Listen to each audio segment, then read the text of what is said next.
سيادة النائب محمد سليم، اهلا وسهلا بك.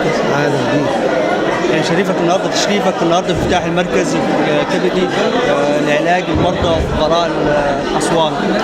دي حاجة تفرحنا وتبسطنا، إن حاجة بتعبر فعلا عن التكافل الاجتماعي، وإحنا مبسوطين إن المبادرة طلعت أصلا مبادرة من السيد الرئيس بعلاج مليون من فيروس سي.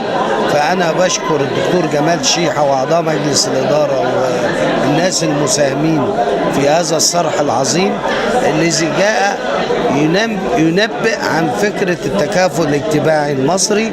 هذا جهد بجهود مخلصة، مساهمات مصرية مخلصة. مفيش تبرع غير من الناس ذاتهم، مفيش جنيه من الحكومة.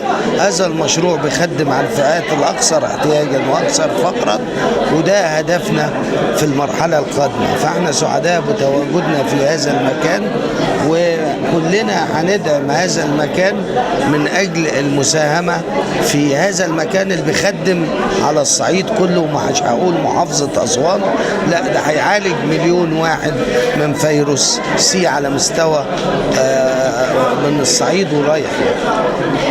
شكرا سعادة النائب. شكرا.